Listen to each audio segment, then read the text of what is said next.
자, 다음 이어서 신경계통의 이제 드디어 진단용어 한번 살펴보도록 하겠습니다. 진단용어 같은 경우에는요, 감염 염증성 질환, 그리고 뭐 혈관 질환 이런 식으로 좀 섹터가 구분이 되어 있어요. 우선 감염 염증 질환 먼저 살펴보도록 하겠습니다. 첫 번째 뇌염이죠. 우리 뇌, 브레인이라고 하는 거 합성 형태로 뭐 엔세팔로, 세레브로 이런 식으로 사용됐잖아요. 그래서 여기서 엔세팔라이티스, ITIS가 뒤에 붙으면 염증이죠. 그쵸? 엔세팔에 염증이 생겼네. 뇌 실질의 염증성 질환을 총칭하는 말입니다. 뇌염보다 더 흔하게 생기는 거는 수막염이죠. 메닌자이티스, 뇌수막염은 정말 흔하게 생겨요. 뇌수막염 뭐지? 수막, 메닌자이스에 ITIS가 생긴 거죠. 아까 메닌자이스는 피아메타, 아라키노이드, 그리고 듀라메타 이렇게 나눠져 있었잖아요. 근데 그 중에서 거미막과 아라키노이드 멤브레인과 연질막, 피아메타 사이에 존재하는 거미막 미공관, 서브, 아라키노이드 멤브레인에 염증이 발생하는 다양한 질환입니다. 뇌가 있고 그 밑에 피아메타가 있고 그 위에 아라키노이드가 있는데 그 아랫 공간에 염증이 발생하는 게 무엇이다? 메닌자이티스다. 그리고 척수염은 마이엘라이티스입니다. 척수가 마이엘로이고 마이엘로에 ITIS 붙은 거죠. 그리고 회색질 뇌염, 이건 넘어갑시다. 자, 다음 감염 염증성 질환의 대상포진 있어요. 왜 이게 여기서 나오지? 피부과에서 나와도 될 것 같은데? 어쨌든 나왔으니까 봅시다. 대상포진은 헤르페스 조스터예요. 헤르페스 심플렉스 아니고 헤르페스 조스터입니다. 헤르페스 심플렉스보다 훨씬 좀 증상이 심각하고 환자들이 많이 불편하게 느껴요. 여러분 대상포진 들어보셨죠? 나이가 젊은 분들에게는 흔하진 않지만 좀 연세가 많으시고 면역력이 떨어진 분들, 면역력이 떨어지는 60세 이상 성인에게 주로 발생하는 해서 대상포진 예방주사 맞으러 오세요. 막 이런 거 병원에 이렇게 광고 같은 거 있잖아요. 그게 헤르페스 조스터입니다. 헤르페스 조스터는 사람의 몸에 신경절에 잠복해 있던 과거에 있었던 수두 대상포진 바이러스가 다시 활성화되면서 발병하는 질병입니다. 피부에 발진이나 물집이 생기고요. 그 부위에 통증이 동반이 되는데 이게 잘 치료되지 않고 꽤 오래 신경통으로 남는 경우들이 있어요. 헤르페스 조스터. 그리고 신경염 뉴랄라이티스이고요. 다발신경염 폴리뉴랄라이티스입니다. 다음 감염 염증성 질환에서 척수 매독이에요. 테베스 돌셀리스. 매독 때문에 일어나는 만성 중추신경병이죠. 너무 무섭죠. 그쵸? 요즘에 뭐 일본에서 굉장히 매독이 많이 증가하고 있다고 하는데 이렇게 좀 안전하게 잘 피해야 합니다. 자, 다음 중요한 단어 나왔네요. 3차 신경통이에요. 3차 신경. 5, 4, 3, 3차 신경. 5번 내신경이 3차 신경이었죠? 얼굴에서 굉장히 많은 부분을 세 가닥으로 나눠서 관장을 하고 있는데 여기 생긴 신경통입니다. 트리제미널 뉴랄지아입니다. 우리 아까 뉴랄지아가 신경통이었잖아요. 근데 이 신경통이 어디 생겼다? 트리제미널 너브에 생겼다. 트리제미널 뉴랄지아. 3차 신경이 손상돼서 얼굴에 격한 통증을 느끼는 병이고 가장 흔하게 볼 수 있고 모든 신경통의 3분의 1 정도를 차지합니다. 당연히 감각 이상이 있을 거고요. 바삭바삭 타는 듯한 느낌, 자결통 같은 거 있을 거고 안면의 운동장애도 발생할 수 있어요. 그쵸? 치통으로 느낄 수도 있고요. 자, 다음 이어서 퇴행 운동 발작 질환입니다. 자, 신경계통의 퇴행, 또 굉장히 우리가 또 슬프고 주목해야 되는 일이죠. 내 주변에 없는데? 내 주변에 없지만 우리가 굉장히 지금 초고령화 사회이지 않습니까? 그래서 이런 노인의 퇴행성 신경계통 질환들이 굉장히 주목받고 있습니다. 잘 알아두시면 좋을 것 같아요. 자, 첫 번째는 치매입니다. 치매, 디멘치아죠. 뇌기능이 손상되면서 인지기능이 지속적이고 전반적으로 저하되어 일상생활에 상당한 지장이 나타나는 상태에 디멘치아 치매라고 하고요. 치매의 가장 흔한 퇴행성 형태가 하나 알츠하이머 디지즈예요. 알츠하이머 디지즈. 치매를 일으키는 가장 흔한 퇴행성 뇌 질환이다. 그리고 이것과 우리가 반드시 구분해 주셔야 하는 게 파킨슨 디지즈입니다. 알츠하이머 디지즈는 우리가 흔히 아는 그 드라마나 영화 같은 데 나오는 치매이고요. 파킨슨 디지즈는 도파민 신경세포의 소실로 인해 발생하는 신경계의 만성 진행성 퇴행성 질환으로 어떤 그런 인지 기능의 손상이라기보다는 운동의 손상이 더 커요. 그래서 파킨슨 디지즈는 도파민이 만들어지는 뭐 도파민 전구체라든지 혹은 도파민 약제를 복용을 하면 증상이 확 좋아질 수 있어요. 물론 이 역시 신경계의 만성, 진행성, 퇴행성 질환이기 때문에 이런 디멘치아와 함께 복합적으로 올 수 있고 또 환자가 파킨슨 디지즈가 생기면서 여러 가지로 인지 기능에 그런 손상이 발생할 수는 있겠으나 명백하게 개념적으로는 치매, 디멘치아와 우리가 흔히 생각하는 치매는 밥줘 막 이런 거잖아요. 길 잊어버리고 이런 거. 근데 그거랑 파킨슨은 다르다. 파킨슨은 이런 이제 도파민 신경세포 소실에 의한 운동의 장애다라는 거 두 개를 반드시 구분해서 기억해 주시기 바랍니다. 자, 다음은 우리 앞에서 무도병 봤었고요. 그리고 뇌전증 보도록 할게요. 뇌전증, 에필랩시, 뇌기능의 발작성, 일과성 장애이다.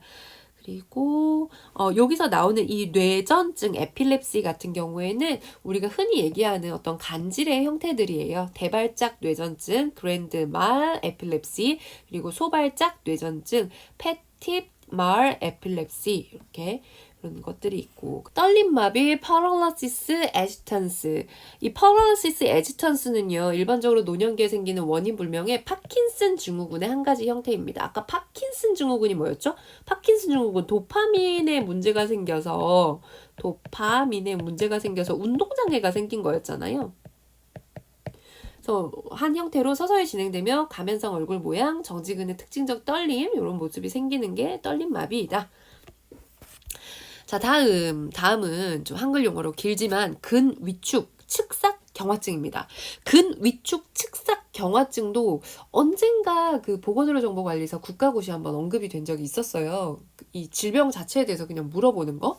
그래서 이것도 좀 봐주십시오. 근위축 측삭 경화증 이렇게 읽으시면 돼요.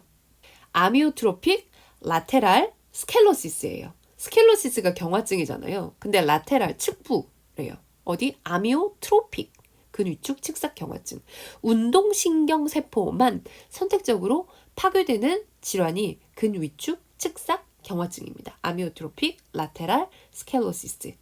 대뇌피질의 위운동신경세포와 뇌줄기 그리고 척수의 아래운동신경세포가 모두 점차적으로 파괴되는 특징을 보이는 것이다. 그리고 다음 다발경화증 이것도 잘 기억을 해주십시오. 다발경화증 다발경화증 다발성경화증이라고도 표현하는 멀티플 스켈로시스입니다. 우리 앞에 1교시에서 여러분 제가 그 신경섬유의 축삭이라는 게 있고 축삭에 비엔나 소세지처럼 감싸고 있는 마리집이라는 게 있고 그 마리집이라는 건 신경 전도를 빠르게 해준다라고 했던 얘기 기억나시죠? 그거와 관련된 거예요. 멀티플 스켈로시스 다발경화증. 뇌와 척수에서 작은 마리집의 탈락에 변화가 되풀이되며 산발적으로 일어나는 질환으로 증상은 뇌를 침범하면 뇌 각 부분 기능에 따라서 운동마비, 언어장애, 의식장애, 사고장애가 발생할 수 있고 척수를 침범하는 경우에는 팔다리 운동장애나 감각이상 이런 것들이 일어날 수 있다. 어떤 정보를 받아들이고 전달하고 기능하고 운동하는 것들이 전반적으로 떨어지는 거죠. 왜? 마리집이 탈락이 돼서 정보가 전달이 안 되니까. 다발성 경화증, 멀티플 스켈로시스입니다. 잘 기억을 해주십시오. 원인이 무엇? 마리집의 탈락이다. 정보 전달이 잘 되지 않아? 전신적으로 아이고 큰일 났네 이런 것들. 다음은 벨마비예요. 벨스팔시. 벨스팔시는 얼굴을 지배하는 얼굴 신경의 한쪽에 마비가 오는 겁니다. 얼굴 신경, 페이셜 너브 몇 번이었죠? 7번 뇌신경이죠.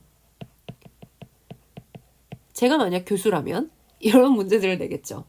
페이셜 너브의 손상으로 발생되는 질환은 벨스팔시. 벨스팔시는 어느 신경이 손상돼서 발생하나요? 페이셜 너브. 페이셜 너브는 몇 번 뇌신경인가요? 7번 뇌신경. 이렇게 연결해서 기억을 하십시오. 그리고 얼굴마비, 페이셜 팔시 역시도 얼굴의 마비입니다. 근데 여기 벨스 팔시와 페이셜 팔시의 차이점은 벨스 팔시는 한쪽에 마비가 오는 거예요. 그렇다. 자, 다음은 혈관 질환입니다. 혈관 질환. 너무 심각하죠. 그쵸? 꼼꼼히 잘 알아두셔야 합니다. 자, 혈관 질환 첫 번째 뇌졸중이에요. 여러분, 뇌졸증 아니고요. 증상이니까 뇌졸증 아닐까? 뇌졸증 아니고 뇌졸중. 중이에요. 뇌졸중, 뇌졸중, 스트로크이라고 하고, 그리고 세레브로 바스큘라 액시던트입니다. 의무기록지에는 흔히 스트로크이라고 표기가 되겠죠. 뇌졸중, 뇌혈류 이상에 의해 뇌에 혈류 공급이 부족해서 유발되는 갑작스러운 신경 이상이다. 왜 뇌에 혈액이 공급이 안 되지? 터졌거나 막혔거나. 허혈성 뇌질환이나 이스케믹 이런 뭐 브레인 디지즈나 출혈성 헤몰리지 브레인 디지즈로 인해서 발생한다. 흔히 우리가 그렇게 해서 뇌가 손상된 것을 중풍이라고 한다. 자, 조금 더 자세히 보도록 할게요. 혈관 질환에서 일과성 허혈 발작이 있습니다. Transient Ischemic Attack인데요. 이 일과성 허혈 발작은 실어증이나 국소 지각장애, 편마비 등등 뇌조직이 손상되어서 발생할 수 있는 국소 신경학적 증상이 일과성으로 나타내는 것을 이야기하고요. 그리고 다음은 경막 밑 혈종, 경막 외 혈종입니다. 경막이 뭐였더라? 경막? 메닌자이스에서 피아메타, 아라키노이드 멤브레인, 그리고 듀라메타 있었죠. 듀라메타, 오래가는 건전지 듀라셀, 경막이었죠. 듀라. 이 듀라라고 하는 뇌를 가장 감싸고 있는 바깥쪽 막에 밑에 혈액이 쌓여서 혈종이 생기는 거를 서브듀랄 헤마토마라고 합니다. 서브듀랄 헤마토마. 뇌막인 경막의 밑에 발생한 출혈이고 보통 두부, 머리의 외상으로 인해서 이 서브듀랄 헤마토마가 생깁니다. 출혈은 서서히 진행이 되고 그리고 외상 후에 수주 내에 출혈이 많이 생겨서 머리를 누르니까 두통이 생기고 진행성 혼미가 생기고 편마비가 올 수 있겠죠. 그리고 경막 외 혈종은 에피듀랄 헤마토마죠. 외상 때문에 뇌 경막 바깥에 혈액이 고인 것이고 이런 경우에는 대부분 머리뼈 골절을 동반하는 외상에 의해서 수막혈관 파열에 의해 발생하게 됩니다. 그래서 이런 경막 및 경막 외에 혈종들이 있고 자 다음은 뇌출혈을 보도록 할게요. 뇌출혈 세레브랄 헤몰리지이죠. 세레브랄 헤몰리지. 두개강 내에 뇌조직에 혈액을 공급하는 혈관이 파열되어 두개강 내 뇌조직에 혈액을 공급하는 혈관이 파열이 됐대요. 이 혈관들은 주로 아라키노이드 멤브레인, 거미막 사이로 왔다 갔다 하거든요. 그래서 거미막 위냐 아래냐 뭐 이렇게 또 혈액들이 번지겠죠. 아까는 듀라였잖아요. 경막주였고 이 세레브랄 헤몰리지 같은 경우에는 뇌조직에 공급하는 혈관이기 때문에 대부분 아라키노이드와 관련이 있습니다. 그리고 다음 뇌경색증이에요. 세레브랄 임팍션. 우리 너무 잘 알고 있죠. 뇌동맥의 협착이나 폐색에 의해 뇌 조직이 괴사를 일으킨 상태. 임팍션 경색증은 괴사, 네크로시스와 관련이 있다. 다음 뇌동맥류입니다. 뇌동맥류 세레브랄 애뉴리즘. 동맥류 애뉴리즘이죠. 그쵸? 뇌혈관 벽에 미세한 균열이 생기고 비정상적으로 부풀어 오르는 혈관 질환이다. 동맥류는 대부분 선천적으로 가지게 된다. 언제 터질지 모른다. 그래서 이와 관련된 여러 가지 시술들이 이제 뒤에서 나오겠죠. 자, 다음은 외상질환입니다. 외상질환에서 사실 이런 게 임상적으로는 어떤 크게 응급적으로는 큰 차이가 있을까? 이런 생각이 좀 개인적으로는 있는데 저희가 의학 용어에서 개념적으로는 굉장히 중요하게 구분을 강조하는 용어예요. 뇌 진탕과 뇌 타박상이에요. 세레브랄 컨큐전과 세레브랄 컨튜전 두 가지입니다. 자, 세레브랄 컨큐전 같은 경우에는 뇌진탕이에요. 외부에서 기원하는 물리적 충격에 의해 뇌 자체의 기질적 손상은 없이 생긴 뇌의 기능 장애여서 일시적으로 우리 머리 캉 부딪히고 나서 의식 잃고 쓰러졌다가 하고 깨어날 수 있잖아요. 그게 뇌진탕 세레브랄 컨큐전이고요. 뇌 타박상, 세레브랄 컨튜전 같은 경우에는 머리에 직접 가해진 외상 때문에 뭐 똑같습니다. 물리적 충격 때문에 뇌 조직에 발생한 타박상이에요. 쉽게 말해 뇌에 멍이 든 거죠. 뇌 조직에 멍이 들고 피가 차고 이런 것들. 그러니까 피가 찼다는 게 헤마토마랑은 다른 개념이지만 그래도 컨큐전보다 이 뇌 진탕보다 뇌 타박상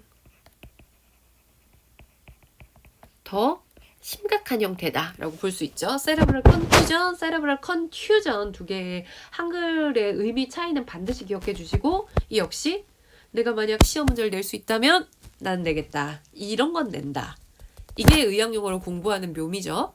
자, 다음은 종양입니다. 종양, 오마라는 게 붙으면 종양이죠. 근데 여기에서 우리 아까 앞에서 뇌, 신경 옆에 뭐 영양을 주는 거, 청소해 주는 거 이런 세포들이 있었잖아요. 별악교세포종 아스트로사이토마, 별악교세포 증식에 의해 형성되는 종양이다. 뇌에 생기는 종양 중 가장 흔한 형태가 아스트로사이토마입니다. 아스트로사이토 별악교세포 같은 경우에는 그 뉴런에 영양을 공급해 주는 거였잖아요. 근데 너무 많아지면 또 안 되겠죠. 뇌에 생기는 종양 중 가장 흔하다. 그리고 악교모세포종 글리오블라스토마가 있고 키소돌기 악교세포종 올리고덴드로글라이오마, 그리고 뇌실질세포종 에펜디오마 이런 것들이 있습니다. 자, 그리고 다음은 이 부분은 넘어가도록 할게요. 요거 하나 보고 가죠. 자, 너무 흔한 단어이긴 하지만 신경종 뉴로마입니다. 뉴로에 오마가 붙었죠. 그쵸? 자, 이어서 우리 수술 처치 용어 함께 살펴보도록 할게요. 이제 다 끝나갑니다. 여러분 힘내십시오. 몇 페이지 안 남았어요? 수술 처치 용어는 일단 뇌를 수술을 하려면 뇌에 접근을 해야 되잖아요. 뇌에 어떻게 접근하지? 두개골을 열어야 뭐 병원 그런 표현으로 뚜껑을 따야 그 다음에 이 뇌라는 조직을 다다를 수가 있잖아요. 그래서 일단 뇌수술의 1번은 머리뼈를 절개하는 겁니다. 크라니오토미, 머리뼈 절개. 머리뼈를 절개하고 뇌를 드러내서 하는 수술이다. 뇌종양이나 뇌에 발생한 이상 조직이 있어가지고 수술을 할 때 뇌 조직이 노출되어야 할 때는 반드시 크라니오토미가 선행되어야 합니다. 그리고 머리뼈 절개는 뭔가 필요한 부분의 머리뼈를 이제 잘라내는 거죠. 머리뼈 절개, 지금 한글로는 똑같잖아요. 크라니오톰이랑 크라니액톰이랑. 근데 이 앞에 1번에 있는 크라니오토미 같은 경우에는 뇌수술을 하기 위해서 머리 뚜껑을 연다는 느낌이고, 이 크라니액토미 같은 경우에는 불필요한 머리뼈를 제거하는 느낌으로 기억을 하시면 됩니다. 그리고 뇌혈관 조형 많이 사용되는 거죠. 세레브랄 안지오그래피. 우리가 뇌라는 것을 뇌에 뭔가 이상이 있는 것 같은데, 애뉴리즘이 있는 것 같은데, 혈관이 좁아졌는데 막혀졌는데, 야, 우리 크라니오토미 해가지고 따가지고 한번 보자. 이거 너무 쥐잡으려고 초가상간 태우는 거잖아요. 그래서 대부분 조영제를 집어넣어서 혈관의 모양을 관찰하게 됩니다. 그게 뇌혈관 조영술이에요. 세레브랄 안지오그래피. 굉장히 뭐 흔하게 한다라고는 할 수 없지만 뇌와 관련된 혈관 문제가 있을 때 반드시 하는 검사입니다. 세레브랄 안지오그래피, 뇌의 혈관을 보기 위해 특별한 방사선 촬영 기술이다. 혈관의 모양을 보기 위해서 조영제를 뇌혈관으로 투여를 한다.